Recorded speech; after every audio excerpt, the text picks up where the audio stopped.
बोलिए जय सिया राम, जय बागेश्वर धाम सरकार। बागेश्वर धाम सरकार यानी कि पंडित धीरेन्द्र कृष्ण शास्त्री जी महाराज की अगली कथा कब होने वाली है?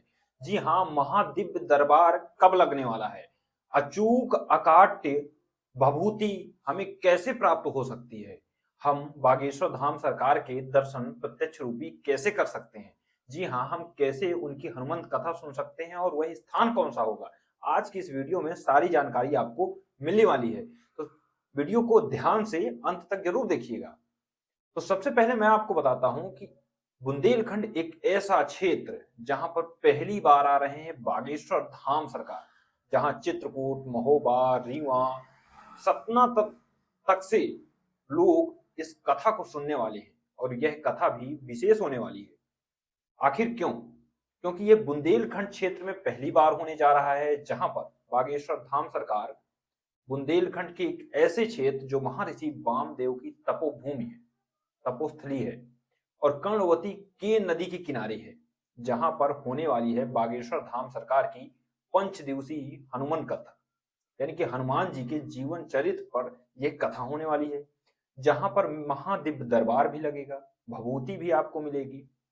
तो इस क्षेत्र पर आ रहे हैं बागेश्वर धाम सरकार और यह जानकारी बागेश्वर धाम सरकार ने अपने स्वयं श्री मुख से दी हुई है। जिसका स्थान कौन सा होने वाला है?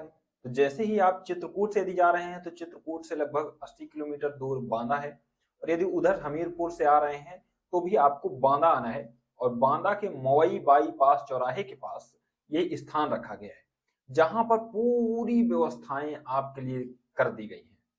क्या क्या लेकर आपको आना है, क्या लेकर नहीं आना है, आज की इस वीडियो में यह भी जानकारी आपको मिलेगी।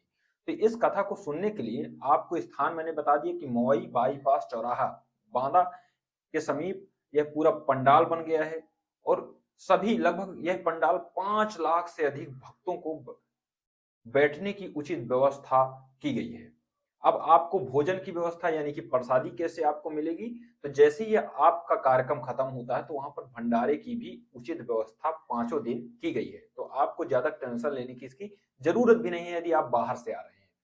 ध्यान रखने वाली बात यह है कि आपको कीमती सामान पहन कर नहीं आना है। जो महिलाएं हैं तो उनको बहुत कीमती आभूषण वगैरह पहनकर नहीं आना है, क्योंकि कुछ असामाजिक तत्व भी होते हैं जो कथा को बिगाड़ने के लिए या फिर माहौल खराब करने के लिए चोरी वगैरह भी करते हैं, तो इससे भी आपको सावधान रहने की बात है।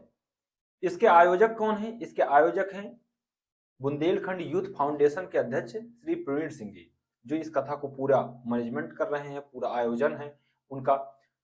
और बांदा में आज के दिन भी आपको वहां पर शोभा यात्रा भी निकलने वाली है, जिसमें हाथी घोड़े वगैरह सब कुछ रहेगा। तो यदि आज इस वीडियो को आप देख रहे हैं तो आप इस पर भी सम्मिलित हो सकते हैं, वो भी पीले वस्त्र पहनकर।